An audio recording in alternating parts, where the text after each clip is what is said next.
Let's go? Bora! Olá! No Arquivo Cultura de hoje vamos falar de 3 tipos de paixão. Paixão pela moda Paixão pela Nazica. e paixão de sofredor. Dessa de se ajoelhar e pedir um milagre para São Sebastião. Estamos falando da paixão pelo futebol no Pará. Que o Guaraci transformou num texto poético. Bem poético. Vou falar um poema. Chove cachoeira de emoções nos campos do Parazão. Credo! Até parece que isso foi criado com inteligência artificial. Roda o VT aí, Vitor.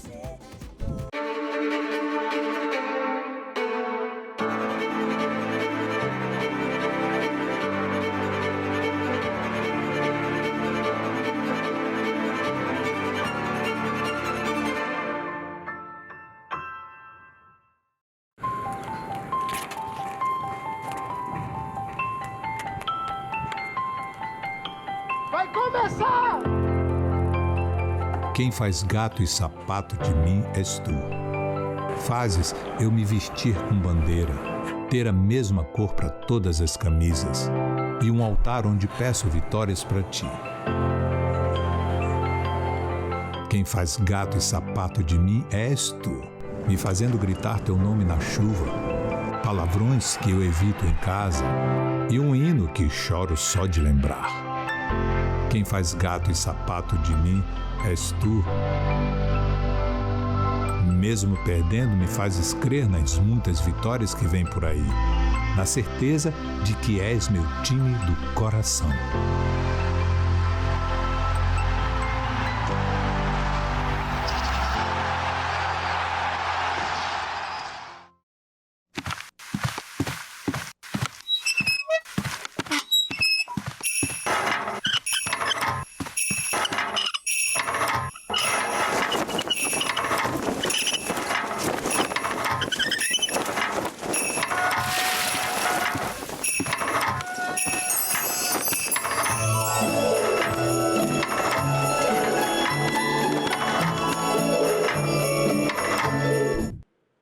Pode ser romance, poema, conto.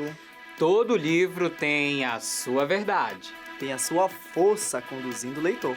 De livro em livro, a alma da gente vai sendo costurada. Foi o que aconteceu com o estilista de fama internacional. Ele se inspirou em grandes livros para fazer moda. O programa Circuito entrevistou Ronaldo Fraga.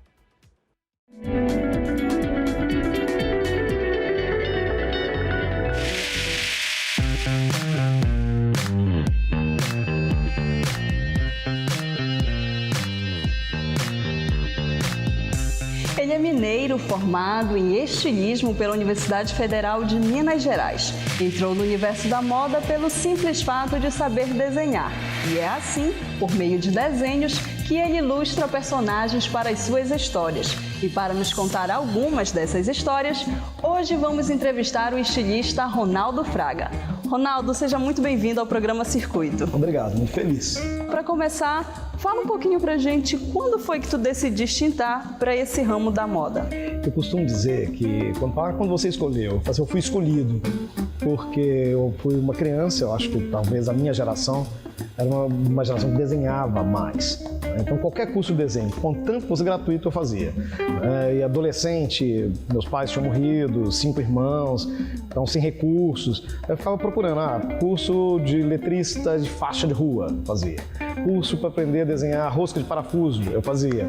Aí um dia eu encontrei com uma vizinha, eu tinha uns 15 anos, e ela estava no ponto de um ônibus com uma pasta de desenho de moda. E eu olhei aquilo, achei aquilo lindo. Ela disse, é um curso de desenho de moda no Senac. E é gratuito, é a palavra mágica. Né? Aí eu fui fazer o curso, era um curso de uns 3 meses, lembrando bem, isso é 1984, mais ou menos.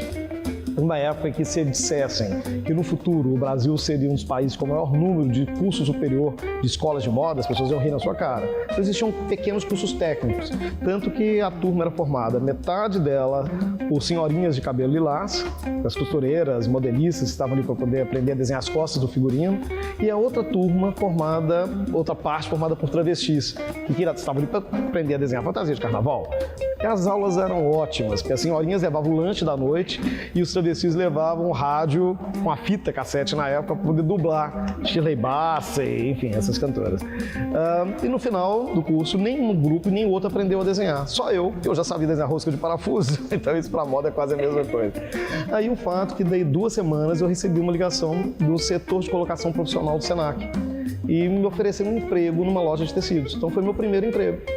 Aí eu falei assim, eu ainda me lembro até hoje, porque quanto que eu tenho que pagar? Eu falei, pagar não, é um emprego. Eu falei, é um emprego?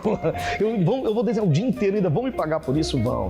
Só que eu sabia desenhar, mas eu não entendia nada de roupa, não entendia nada de costura, e foi aí que eu comecei a aprender.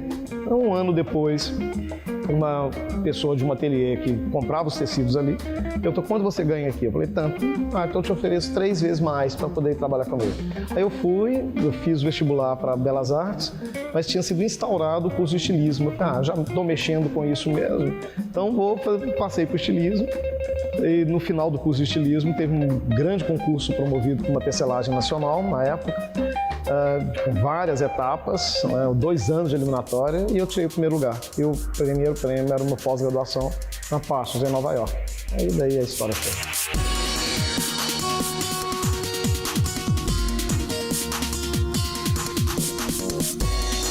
E Ronaldo, a gente sabe que as tuas coleções, elas sempre contam uma história, né? O que te inspira, assim? Quais são as tuas principais referências na hora de colocar esse trabalho para frente? Hoje, com a maturidade, eu acho que o grande responsável para ter moldado o profissional que aos poucos eu venho construindo, não foi a Parsons, não foi a St. Martins, foi a loja de tecidos.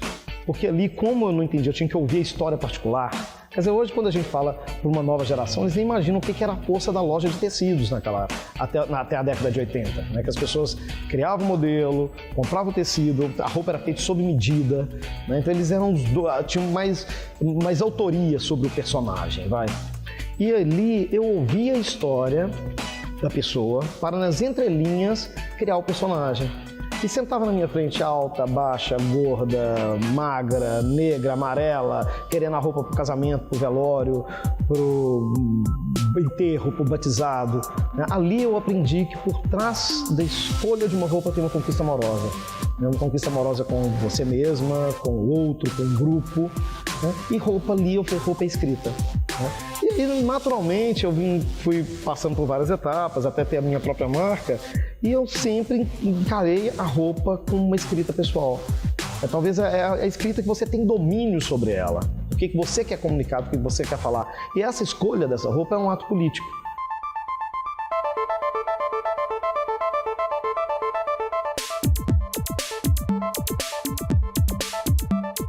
E hoje eu tenho um orgulho disso, quando as pessoas procuram por minhas coleções, não como coleções passadas, mas chegam na minha loja e falam, tem alguma coisa do Drummond? O Drummond é de 2006.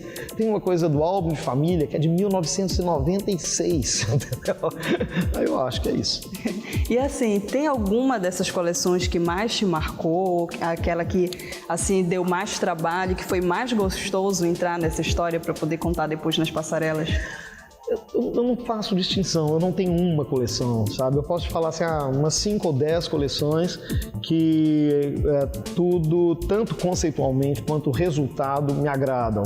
Eu adoro as coleções biográficas, entrar no universo de um Noel Rosa e entender que se não fosse ele, a música brasileira não seria a cara que ela tem hoje, né? Ou Portinari, ou Atos Bulcão, né? E através de uma coleção de moda ou da roupa, revelar um Brasil desconhecido e ainda negado por muitos brasileiros. E assim, tu falaste da coleção que tu fizeste inspirada aqui no nosso estado, né? Que é um turista aprendiz na terra do Grão-Pará. Como é que foi trabalhar com essas artesãs de Tucumã? Foi maravilhoso. É uma coisa que, para mim, assim, muito mais do que eu... Porque o que eu penso, assim, daqui a 10 anos, daqui a 20 anos, daqui a 30 anos, eu não vou lembrar da roupa. As pessoas não vão lembrar da roupa, mas a história fica. A força da história fica, a experiência fica, né? E no caso ali, que é numa região muito distante de tudo, né, sudeste do Pará, na divisa com a ponta do Maranhão. Quando eu cheguei, eu falei, tá, aqui vai ser o desafio que eu acho que a moda consegue fazer isso, que é enxergar a poesia insuspeita em terreno árido. Nós pegamos um grupo, fomos trabalhar com um grupo que não tinha essa vocação, vinha de várias partes daquela região, não tinha uma relação de afeto com a terra, e a gente passava um dia, 2, 3 falando sobre Mário de Andrade, sabe? No final, as meninas, elas apropriaram daquele ofício de uma forma tão amorosa, né, e tão fantástica, que eternamente elas vão estar comigo. E além da moda, quais são os outros segmentos que tu também dá uma passeada, uma pincelada? Olha, eu sou muito metido, sabe? Eu sou muito enxerido. Então, assim, na idade que eu estou, eu falo que, claro, todo mundo tem essa fantasia de fazer como Matisse, que é Matisse, por sua vez, que tinha vontade de fazer como faziam os artistas japoneses do século XVIII. E chegava na metade da vida, o que eles julgavam que ia ser a metade da vida, e falava assim, eu vou mudar de personagem. Eu vou mudar de nome, eu vou mudar de profissão, eu vou fazer uma outra coisa, né? E claro que quando eu penso nisso, eu falo assim, mas não me dá conta. Tudo dá para você colocar em diálogo com a moda. Eu amo colocar a roupa para conversar com a literatura. Eu ter a literatura como fonte de inspiração. Porque a literatura não te traz imagens, as imagens são suas, a imagem é escrita, então ali você é o dono do personagem. Por mais que o Machado de Assis coloque lá e desenha muito bem o personagem, mas o personagem é seu. Eu falo para o pessoal em formação, quando eles me pedem um conselho, fujam das revistas de moda como o diabo foge da cruz, porque ali alguém pagou para estar ali daquela forma. Mergulhem na literatura. E nós temos uma literatura brasileira que é riquíssima. Então, muito obrigada, Ronaldo, pela tua entrevista. A gente vai continuar acompanhando o teu trabalho e esperando que venha mais coisa boa pela frente. Obrigado pelo carinho e eu espero que eu tenha muitas oportunidades nessa cidade que eu tanto amo. O programa de hoje fica por aqui. Se você quiser conferir todas as matérias exibidas neste programa, é só acessar portalcultura.com.br. E se quiser entrar em contato com a nossa produção, é só enviar um e-mail para circuito@portalcultura.com.br. Você fica agora com o videoclipe da música Eu Estou Apaixonada por Você, composta por Roberto Carlos e interpretada por Gina Lobrista. O videoclipe é uma produção universitária independente da Platô Produções. Circuito, conectando as artes e você. Até o próximo programa. No próximo bloco tem... Nazica no pedaço.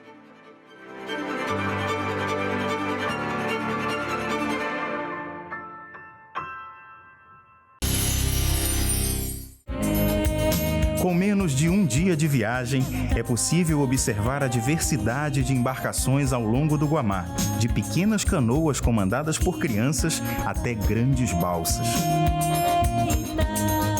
Os barcos predominantemente são barcos de madeira.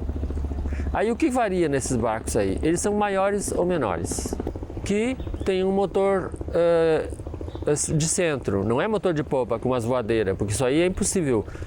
O interiorano não usa esse motor porque ele é a gasolina e ele gasta uma fortuna, não dá. Tem que ser motor diesel. Variam motores de 30 HP, de 50 HP, de 100 HP, até motores de 200, 300 HP para esses barcos para 300 pessoas e carregando, sei lá, 20, 30 toneladas, 50 toneladas. Muitos barqueiros aprendem a pilotar na prática, com a ajuda de amigos e familiares. O pai me ensinou. Desde pequena ele tinha que virar o motor, não dava conta, daí mandava pilotar e ia pilotar. Aí eu aprendi. E assim foi. Você recomenda a Deus e presta atenção na viagem. Aí dá certo. A gente usa uma bússola, né? Agora tem outros barcos que usam navegador, mas não temos aqui. A gente usa uma bússola, põe na posição. Quando tá escuro, quando tá claro, não precisa, não. Só o olho dá certo. Talvez um dos motivos para o rápido aprendizado seja a facilidade de navegação no Guamá. Ele é navegável de Belém até São Miguel do Guamá. Basicamente, qualquer momento, qualquer época do ano, né? e a profundidade mais ou menos está na faixa entre 2 metros até 16, às vezes 20, 25 metros de profundidade em determinados locais do trecho. Portanto, ele é bastante navegável, né? As marés, influenciadas pela Lua, são fundamentais para se desvendar os segredos de navegação. No Guamá não é diferente. O conhecimento de marés é muito presente na vida dos ribeirinhos, sendo utilizado para otimizar o deslocamento pelo rio e favorecer a pesca. A maré, ela é um fenômeno astronômico. Ela depende principalmente da Lua. A maré, ela depende de muitíssimas coisas, muitos astros, Sol, mas 80% da maré é influenciado pela Lua. Então, o que faz com que a água suba e desça aqui é a maré que enche e vaza, quer dizer, que enche, aumenta de volume e baixa lá no oceano. Se o oceano enche, o que acontece com a água? Ela entra aqui e vai embora. Então, a maré, ela não depende obrigatoriamente da chuva. Agora, aqui no Rio Guamá tem uma característica interessante. Não só no Guamá, mas nos rios que tem maré e na época das chuvas essa característica aparece. É o seguinte, quando a maré enche, o rio, quando a maré está cheia no oceano, ele enche o rio também. E se a gente está no período da seca, por exemplo, no mês de outubro, novembro, que não chove quase, então quando a maré vaza, o rio vai lá no chão, baixa para 0. Ele varia de 0 para 4 metros, o nível da maré. E quando chega no inverno, na época de muita chuva,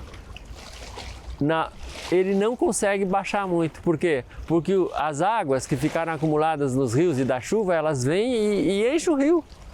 Então o rio não chega a baixar muito e essa a gente chama de maré meteorológica. Tem uma maré astronômica, que é a que depende somente da força do astro, principalmente a Lua em 80%, e tem uma maré meteorológica. A maré meteorológica é aquela que, diríamos assim, é uma distorção da maré baixa. Na alta não, porque ele não vai conseguir encher o rio mais do que ele é. Mas a maré baixa acontece isso. Ela deveria baixar a água, ela não baixa porque a água vem de todo o terreno, de muita chuva, e aí mantém ela alta. É lindo esse negócio de maré. A maré baixa, se o piloto, se o comandante não souber mesmo, ele vai bater na praia, vai bater na pedra, é arriscado, né?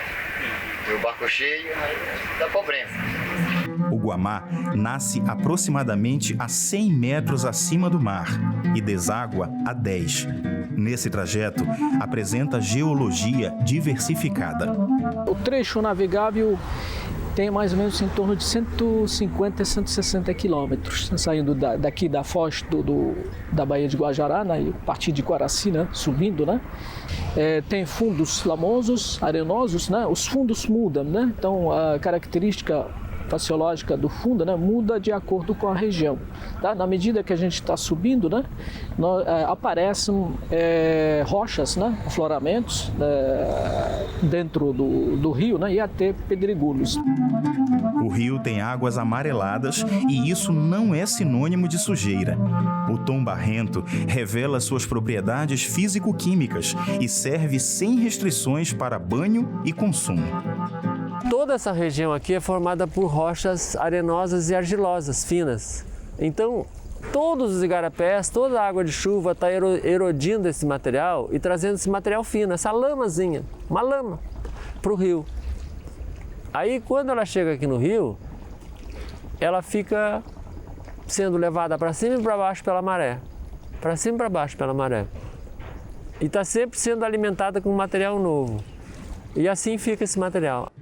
Já em alguns trechos da orla de Belém, a poluição é percebida pela cor cinza. Essa cor cinza aí, que às vezes fica até meio esverdeada, é a cor do esgoto. Agora, e o cheiro a gente está observando também. A cor natural do Guamá, que é vista do outro lado, do meio para lá, mais ou menos, é garantido que já não tem mais essa contaminação. Na Foz, em alguns períodos do ano, o rio muda de cor naturalmente pela influência das águas salgadas do Oceano Atlântico. Quando você tem grandes estiagens, né, muitas vezes a água do Guamá fica verde, Tá? Porque é a maré salina que entra, quando a maré enche, vem uma massa de água salgada. Então você vê a água verde e você vê os ribeirinhos pegando siri até lá na Ceasa, por aqui, né? E o siri ele só dá na água salobra. Não é só a cor do rio que passa por transformações ao longo do tempo. A Orla de Belém é outro exemplo. Desde o início de sua colonização, com a construção do Forte do Presépio, foi modificada diversas vezes e hoje apresenta uma ocupação mista. A cidade de Belém, acho que todo mundo sabe, né? Ela nasce como um ponto de defesa territorial. E aí o rio é um elemento fundamental, porque os fortes vão ser construídos, né, no rio, e aí o rio, principalmente o Rio Guamá e a Baía do Guajará, tem um elemento estratégico de defesa territorial, né, confluência de rios, a Bahia é uma confluência de rios. Então, essa defesa ela vai estar muito ligada a essa dinâmica ribeirinha. Além disso, nesse primeiro momento da cidade, a própria cidade ela se desenvolve a partir dos fluxos saídos e vindos do rio. Então, a cidade ela se desenha como uma cidade ribeirinha.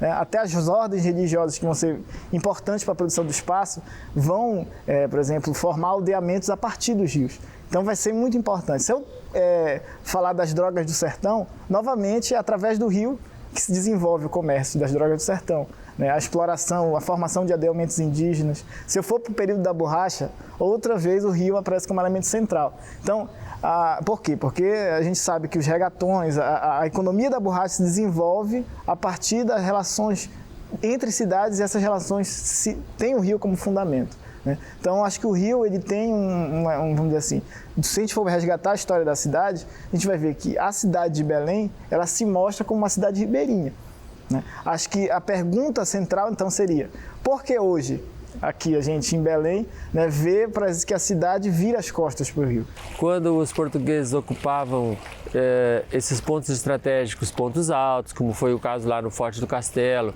e construíam os primeiros povoados, eles construíam e colocavam os fundos das casas para água. Essa era uma tradição deles. Então, quando traçavam a rua, como a Siqueira Mendes, que é a primeira rua, então a frente das casas ficava para a rua e os fundos ficavam para o rio.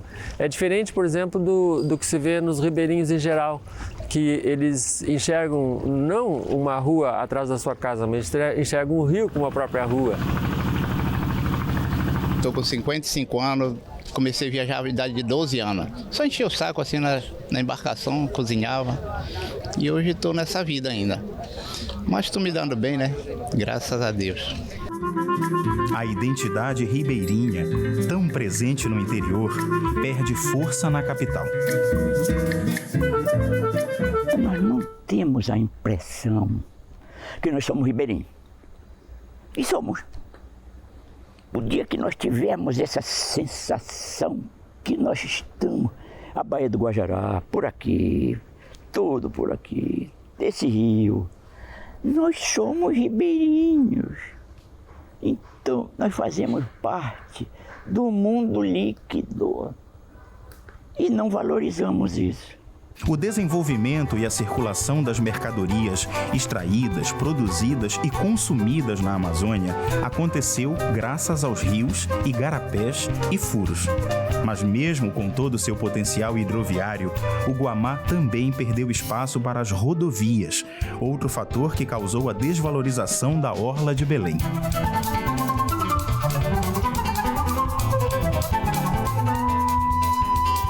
A partir da década de 60, a Amazônia, vamos dizer assim, ela entra em um novo contexto. O governo federal, a partir das políticas de integração nacional, eles objetivam 3 objetivos básicos: integrar a Amazônia ao Centro-Sul, e aí integrar a partir das estradas, né? Ocupar a região, que era visto como um grande vazio demográfico, e também incentivar a partir dos incentivos fiscais, para trazer empresas privadas para cá. Então essas 3 políticas, vamos dizer assim, elas inauguram uma nova fase da Amazônia. Uma fase em que, por exemplo, os processos, se a gente for pegar Belém, eles se ligam muito mais à dinâmica da estrada do que à dinâmica do rio. Essas novas dinâmicas, elas não vão privilegiar o rio. Então a orla, vamos dizer assim, a ocupação da orla, ela vai sofrer uma espécie de desvalorização, né? Mas, ao mesmo passo, a gente tem o quê? Nesse mesmo contexto, uma passividade dos órgãos, vamos dizer assim, fiscalizadores da orla, como o patrimônio da União, como um terreno de marinha, e aí a permissividade da apropriação privada. Então, apesar da orla ela perder, de certa maneira, uma importância por esse novo contexto que a Amazônia se insere, a apropriação privada ela se intensifica. E aí, se a gente pensar nessa cidade ribeirinha, parece que ela se perde no meio dessa apropriação privada. Mas só parece, porque nas margens de Belém a gente ainda encontra, como eu falei para você, portos, feiras e trapiches que ainda conservam aquela relação mais próxima com o rio, em que as pessoas que vêm trazer o seu açaí das ilhas de Belém, das comunidades ribeirinhas do Acará, das comunidades ribeirinhas, né, das cidades, dos municípios do Marajó, elas trazem, por exemplo, o açaí, trazem a farinha e dependem desses portos. Eu acho que essa é um pouco da expressão da cidade ribeirinha. Uma cidade que não é só aquela velocidade que a gente entende do urbano, aquela velocidade, aquela pressa, né, de você chegar no trabalho, de você sair, mas é uma cidade que também conserva o outro lado. Quer dizer, a dependência do rio, a dependência da floresta, o tempo do rio, porque as pessoas só chegam nos portos a partir da enchente, da vazante. Então, de certa maneira, o tempo da natureza influencia. Então, é uma cidade diferente, é uma cidade amazônica. As margens do Guamá se modificam periodicamente. As águas traçam os caminhos. Esse movimento revela dois processos constantes que podem trazer prejuízos para as construções. O fenômeno natural é agravado pela ação do homem. Erosão e assoreamento são dois processos antagônicos. Enquanto está havendo erosão num lugar, está havendo assoreamento no outro. A erosão, o que é? Um processo destrutivo. Por exemplo, o barranco começa a recuar, né? E o assoreamento é um processo construtivo. Por exemplo, a margem, a praia começa a crescer, né? A linha de costa pode avançar devido ao processo de assoreamento. Ao longo do rio Guamá todo você tem áreas em que está ocorrendo a erosão e você encontra também áreas que está ocorrendo assoreamento. Agora, muitas vezes esse processo é cíclico, tá? Uma área que hoje está sendo erodida, daqui a 20 anos ela pode estar sendo assoreada. A erosão, facilmente observada no campus principal da Universidade Federal do Pará, tem gerado reflexões entre muitos pesquisadores. Eles buscam uma solução para o problema, acelerado pela falta de planejamento urbano, por esgotos direcionados ao rio e pelo desmatamento da vegetação chamada ciliar, encontrada na beira do rio. Em ordens de prioridade, as correntes, a chuva, o lixo.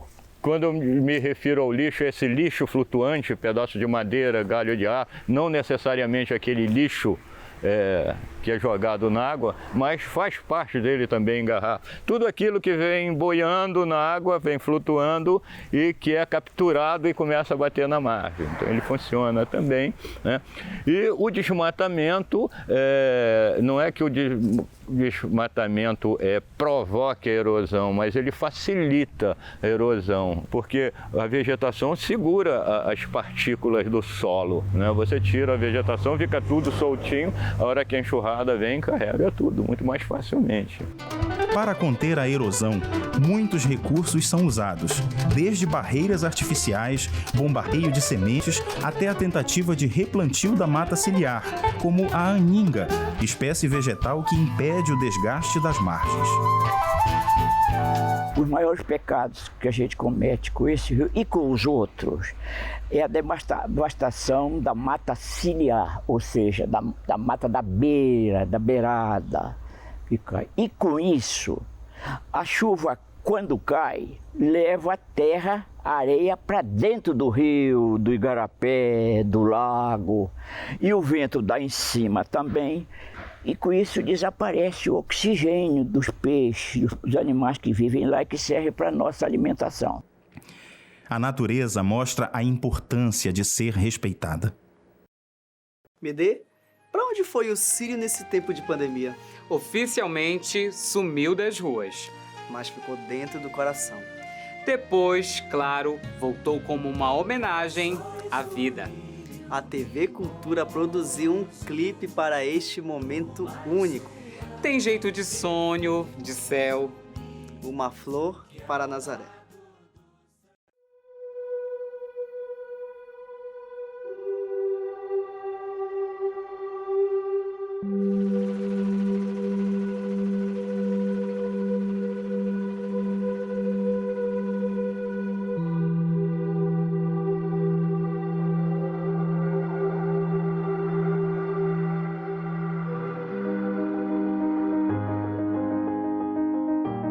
Este vazio não é um vazio qualquer. É a falta de caminhar ao teu lado na multidão. Com os pés descalços, suor no rosto e a dor que o corpo transforma em palavras de amor por ti. Não como essas que digo agora, aqui de casa, palavras conformadas. Não. Eu falo daquelas que das esquinas brotam numa lágrima, que ultrapassam as copas mais altas com o teu nome. Alcançam o céu.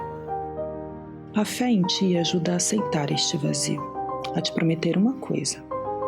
Ano que vem, faremos de tudo para a tua procissão voltar às ruas.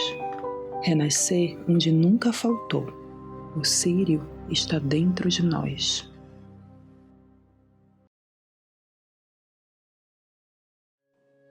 Lá vem poema, MD. Música, rap na rua, Mário. Lá vem homenagem. Festa de aniversário. Lá vem imagens bonitas. De 30 anos no ar. Da sua TV, da nossa TV Cultura. Feita pra você. Pra você se ver. Vitor, roda o VT. TV Cultura, 30 anos no ar. Parabéns, satisfação total.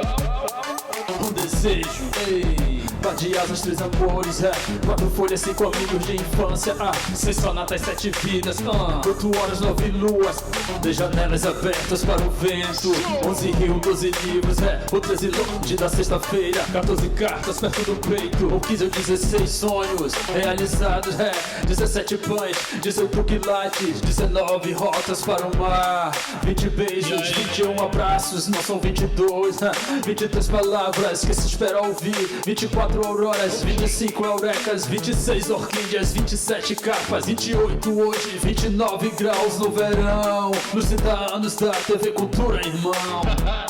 TV Cultura, irmão. TV Cultura, 30 anos no ar.